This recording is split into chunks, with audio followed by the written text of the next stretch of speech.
Chers Sénégalais, chers compatriotes sénégalais du Sénégal comme de la diaspora, c'est votre compatriote Mohamedou Nourou Sall qui a le plaisir de vous retrouver afin de pouvoir échanger avec vous des problèmes qui assaillent notre pays et notre sous-région. Il y a une chose que ces gens de la CEDEAO doivent comprendre. La CEDEAO a été un organisme qui, depuis son existence, a été incapable d'installer une monnaie commune de la sous-région. Elle avait pensé l'écho, et quand Macron est parti voir Ouattara et a fait sa proposition d'une autre écho, depuis lors on ne parle plus de l'écho de la CEDEAO qui, en principe, aurait dû voir le jour, si je ne me trompe, l'année dernière. Il a suffi d'une visite de Macron en Côte d'Ivoire avec Ouattara, sans même que Macron prenne la tâche de Macky Sall et autres qui sont que ses serviteurs. Il a parlé à Ouattara, il a parlé d'un écho et c'en était fini de l'écho de la CEDEAO. Et on voit maintenant la CEDEAO avec ce président nouvellement élu, entre guillemets, dont l'élection même est contestée au Nigeria.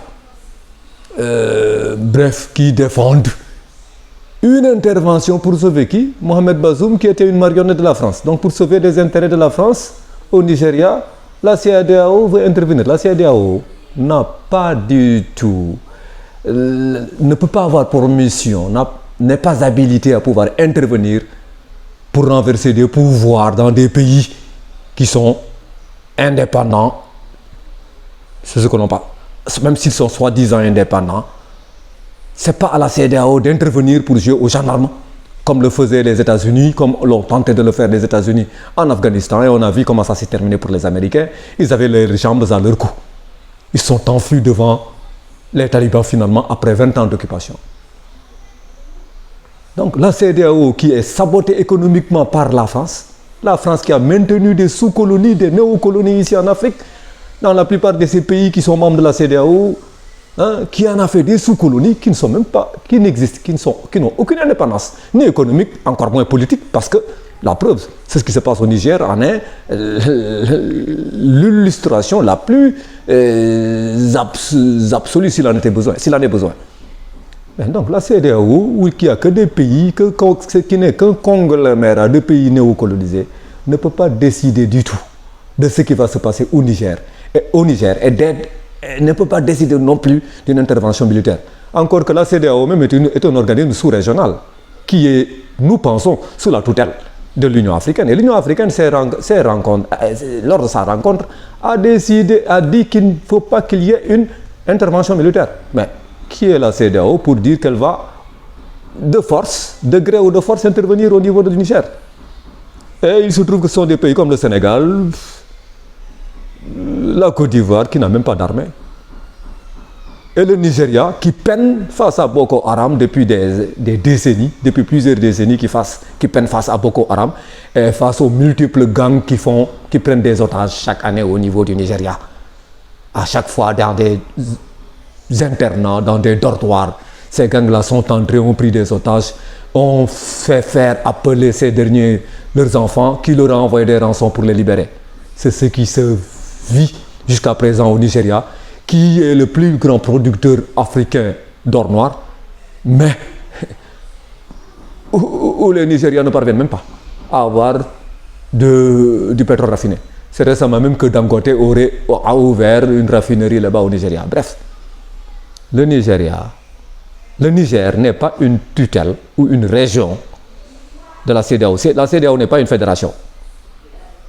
La fédération n'est pas du tout une fédération, donc elle n'a pas le droit d'envoyer, elle ne peut pas envoyer des soldats au Niger.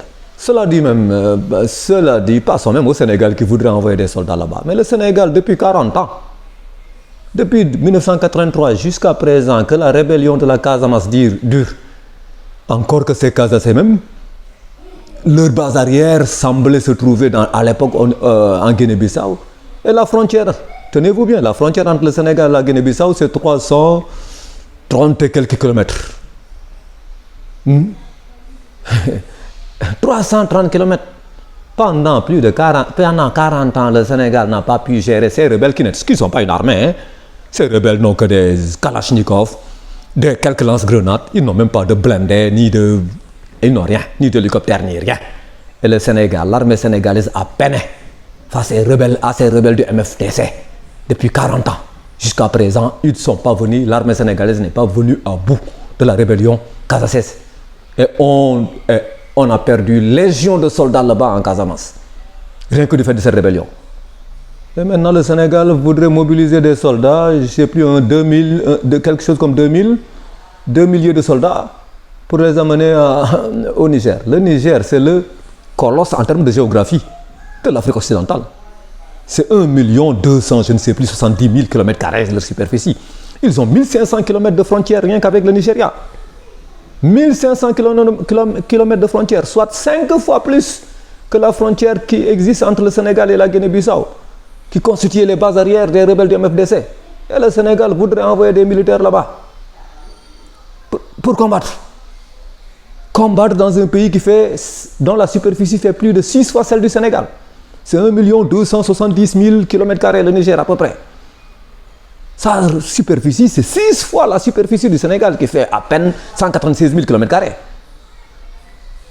Et les gens voudraient faire des comparaisons, des parallèles avec la Gambie. La Gambie est une enclave, une petite enclave, une siave banane, comme disait Kizerbo, l'assistant de Joseph Kizerbo. C'est une siave banane à l'intérieur du Sénégal. La Gambie. C'est une enclave au sein du Sénégal qui n'est rien. Alors que le Niger, c'est 6 fois la superficie du Sénégal. Ils ont une frontière de 1500 km, rien qu'avec le Nigeria. 1500 km, 5 fois la frontière, 5 fois la longueur de la frontière qu'il y a entre la Guinée-Bissau et le Sénégal, où les maquis du MFDC se sont repliés pendant des années et ont donné du fil à retordre, plus que du fil à retordre même, à l'armée sénégalaise. Et nous nous rappelons bien qu'en 1998, lorsque l'armée sénégalaise a tenu à intervenir en Guinée-Bissau pour mater pour de bon la rébellion Casaces, avec l'opération Gabou, on a perdu énormément d'hommes là-bas. Et il a fallu un arrangement de l'Union africaine qui a fait intervenir l'armée angolaise pour que les Sénégalais puissent se retirer de la Guinée-Bissau, après avoir perdu énormément d'hommes là-bas. Il faut que le pouvoir sénégalais n'a même pas le droit d'aller mobiliser l'armée sénégalaise sans demander déjà l'avis de l'Assemblée et du Sénat. C'est même anormal que le Sénégal, parce que Macky Sall voudrait se réconcilier avec les Macron là et il va envoyer ses soldats là pour aller faire la guerre là-bas. Encore que le Niger, il n'y a pas que la frontière, c'est encore la superficie. Il faudra aller jusqu'à Niamey et ensuite c'est une guerre. C'est une guerre.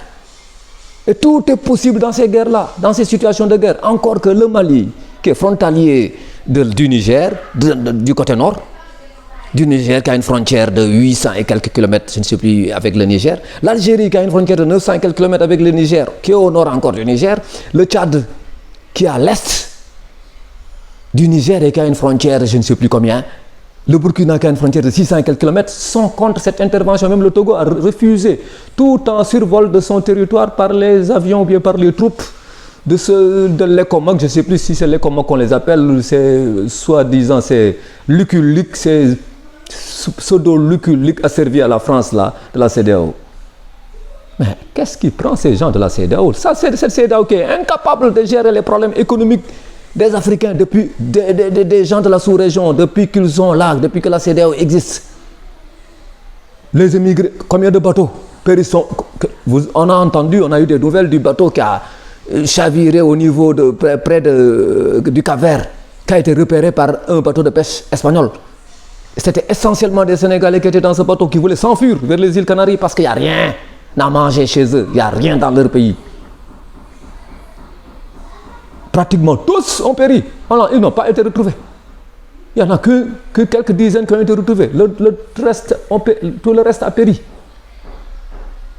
Et c'est des Sénégalais. Depuis un certain temps, c'est plus des bateaux et des bateaux de Sénégalais qui se suivent comme des caravanes pour s'enfuir du Sénégal parce qu'il n'y a rien au Sénégal. Il n'y a que la catastrophe, que la misère, que la famine, que la désolation, que le désespoir qui leur est servi dans leur pays. Il n'y a rien, il n'y a pas de travail, il n'y a pas de possibilité de travail, il n'y a pas Tout est cher et tout est cher. On n'a même plus d'oignons. On n'a même plus d'oignons. On n'a même plus de niébé. Le kilo de niébé avoisine les 2000 francs d'après ce que quelqu'un m'a dit. Et ces gens-là, au lieu de gérer les problèmes que rencontrent ces Sénégalais-là, qui est qu'ils n'ont pas à manger. Le riz, on ne cultive pas, malgré tous les fleuves qu'on a ici.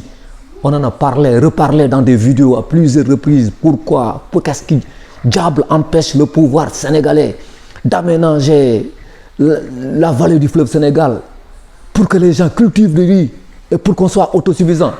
Le gouvernement du Sénégal s'en fout royalement. On a créé donc l'OMVS. L'OMVS sert à quoi? À rien du tout. Organisation pour la mise en valeur du fleuve Sénégal. Elle sert à quoi? À rien. Peut-être à avoir un peu d'eau pour amener ça pour les populations de Dakar qui vont avoir de l'eau à boire, de l'eau potable. Sinon, elle sert à rien pour le pays. Les investissements qu'on a mis là-bas dans les années 70 pour avoir des barrages et autres, ça rapporte rien parce qu'on n'est pas en train de cultiver. L'OMVS ne nous permet pas d'exploiter les terres que nous avons le long du fleuve Sénégal. Donc ça ne sert à rien. Les gouvernements qui se succèdent ici sont contents, sont très heureux d'inaugurer des stades qui coûtent 156 milliards, comme le stade Abdoulaye Wade, des 6 cadres de centres culturels Abdou Diouf qui ont coûté 50 et quelques milliards, de créer d'autres pièces d'identité qui ont coûté 56, je ne sais plus, 100 milliards. Mais pour ce qui est de cultiver du riz, parce que les Sénégalais mangent du riz et importent constamment le riz, ben ça, ils n'ont pas les moyens de le faire. Ces gens-là, ils n'ont les moyens que d'armer les militaires, d'acheter des armes, des armes dont l'achat suscite même de la corruption et des détournements. D'après ce que la presse a rapporté. Ce n'est que ça, ils sont là pour armer les militaires, pour aller intervenir dans des pays comme le Niger, comme la Gambie, mais pour ne rien faire. On n'a pas d'argent pour investir pour l'agriculture sénégalaise. L'Inde qui exporte essentiellement du riz blanc là, a décidé le mois dernier, il y a de cela un mois, de bloquer maintenant ses exportations de riz blanc. L'Inde s'en fout effectivement, perdument de ce qui se pourrait advenir au peuple sénégalais. Si l'on meurt de faim ou bien si le prix du riz augmente de façon exponentielle, ce n'est pas le problème des Indiens. Les Indiens gèrent eux, leur population, ils ne gèrent pas les populations africaines ou latino-américaines ou que ne sais-je. Mais le Sénégal ne fait pas ça, n'essaie pas d'investir dans ce qui rapporte au truc. Une intervention militaire, ça va coûter de l'argent, même si c'est la France qui met la main à la poche, ou les Américains qui mettent la main à la poche. Ils mettent la main à la poche pour que nous ayons donc, nous leur servions des mercenaires, des soldats asservis qui vont périr, perdre leur vie, qui vont revenir dans des caisses, hein, parce que pour faire plaisir, tout cela pour faire plaisir aux Français. Qui, lorsqu'il y a eu le coup d'État, ont tenu un conseil de guerre pour le Niger qui n'est même pas en Europe, qui est en Afrique de l'Ouest, dans le Sahel. Pourquoi tenir un conseil de guerre? Ça veut dire que c'est la France qui perd. Et la France qui perd fait pression sur la CEDEAO, sur les Macky Sall, sur le président nigérian, qui est le prototype même de l'indignité et de l'asservissement sur les Ivoiriens. Mais Ouattara, lui, il a prolongé son mandat. Pourquoi la CEDEAO n'est pas intervenue pour dire « Ouattara, tu n'as pas le droit de te donner, de participer à d'autres élections parce que tu as fini tes 2 mandats ». La CEDEAO ne l'a pas fait. Et la Côte d'Ivoire joue au va-t-en-guerre contre le Niger. Alors que la Côte d'Ivoire, Ouattara, lui, avait fini son mandat, avait fini ses 2 mandats. Et la CEDEAO pourtant n'a pas du tout réagi pour dire « Non, tu ne participes pas, sinon on intervient ».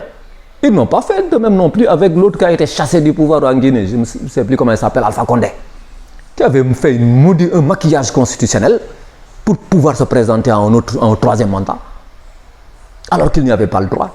La CEDEAO n'a pas réagi. Quand il s'agit des éléments, des pions de la France, la CEDEAO est très correcte, acquiesce ce qui se fait. Mais quand il s'agit de quelques-uns qui semblent être contre la France, la CEDEAO se mobilise, devient le premier gendarme de la France pour intervenir et tenter de mater ce qui s'est fait au Niger. Et le Niger n'est pas un petit pays, ce n'est pas la Gambie.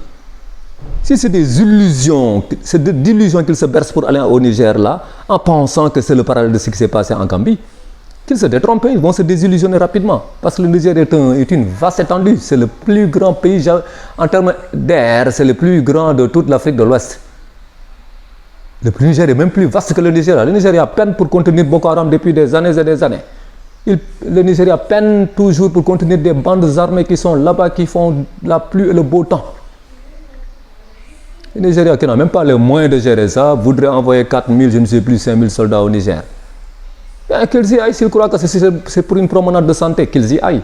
Ils verront de quelle promenade de santé il sera. Est-ce qu'il s'agira plutôt d'un bain de sang? Il s'agira d'un bain de sang plutôt que d'une promenade de santé. Le Niger n'est pas pour les Sénégalais. Le Niger, ce n'est pas pour les Nigérians. Ce n'est pas pour les Ivoiriens. Ce n'est pas non plus pour les Béninois. C'est pour les Nigériens. C'est aux Nigériens de résoudre leurs contradictions. Même le CPS, autrement dit le Conseil de paix et de sécurité de l'Union africaine, est contre une intervention militaire.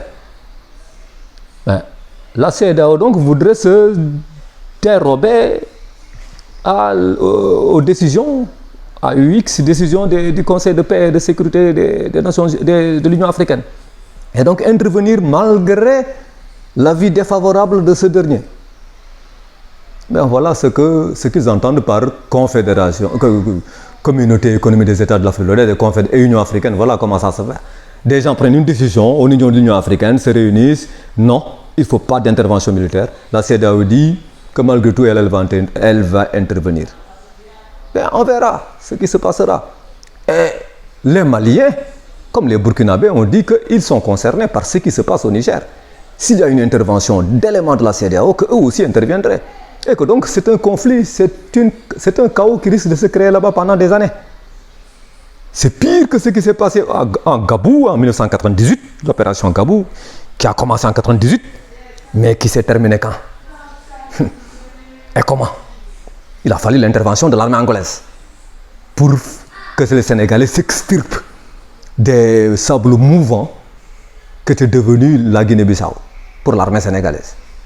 Maintenant, ils veulent aller répéter cette même expérience dans un pays qu'est le Niger, qui est beaucoup plus vaste, qui est ensuite dans une bonne partie occupée par le désert, les vents de sable, etc. Qu'ils y aillent. Ce qui m'attriste, c'est que c'est des Sénégalais qui vont se faire tuer pour rien, pour les beaux yeux de la France. C'est des Nigérians qui vont se tuer vont se faire tuer pour les beaux yeux de la France. Des Ivoiriens qui vont se faire tuer pour les beaux yeux de la France. Mais juste quand est-ce que ces Africains-là devront-ils se sentir dignes, suffisamment dignes pour s'asservir du néocolonialisme français? On dirait que nous, depuis 60 ans qu'on est soi-disant indépendants. Jusqu'à présent, les autorités de nos pays-là ne sont contents, ne sont dignes que lorsque on les montre asservis à la France, assujettis à la France.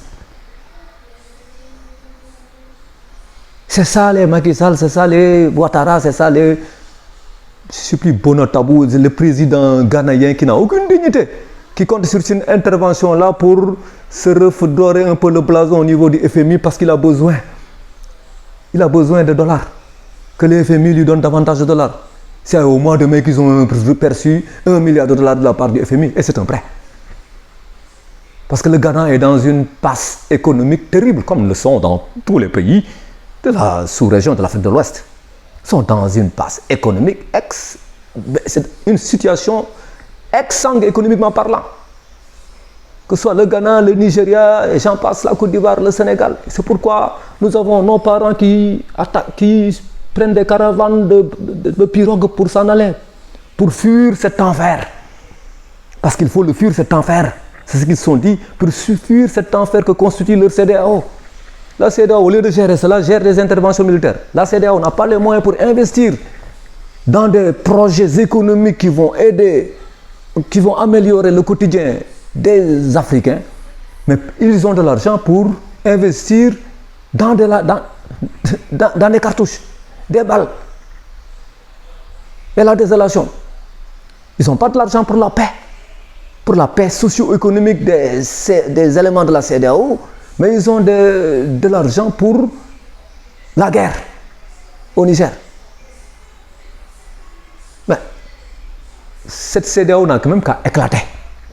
Parce qu'on se demande même à quoi elle sert. Elle sert à rien économiquement par là. On a vu que depuis que la CEDEAO est là, Il n'y a rien, économiquement parlant, qu'on ait connu comme développement. Au contraire, le Ghana s'enfonce, le Nigeria s'enfonce, le Sénégal s'enfonce, et les autres n'en parlons pas, s'enfoncent, économiquement parlant. On n'a pas besoin des taux de croissance, des chiffres de taux de croissance là qui ne trompent personne. Une croissance qui ne se traduit pas par une amélioration des conditions économiques, de vie économique et sociale des populations n'est pas une croissance, c'est un leurre. Des gens qui sont incapables, à présent, même malgré qu'ils aient 3 fleuves, de cultiver, d'être autosuffisants en riz, d'importer du riz qu'ils subventionnent là pour les populations. C'est des gens qui n'ont aucun projet économique viable pour leur pays. Il ne faut pas que ces gens-là, avec leurs costumes et leurs cravates là, qui se servent même quand il fait chaud, quand ils transpirent, qui se mettent en costume en cravate là, pour émerveiller la population. Vous ne pouvez plus émerveiller les populations parce que nous ne voyons pas le riz. Nous ne produisons pas de riz. Nous ne produisons pas de viande. Nous ne produisons pas de lait. Nous ne produisons rien. Nous ne produisons que des riens. Et ça ne sert à rien de faire des défilés militaires parce que les défilés militaires, notre armée, qu'est-ce qu'elle nous rapporte? Si elle nous rapporte le fait d'aller au Niger pour aller renverser des gens là-bas, ça, ce n'est pas une armée ensuite. Une fois qu'ils seront au Niger, ils seront piégés là-bas.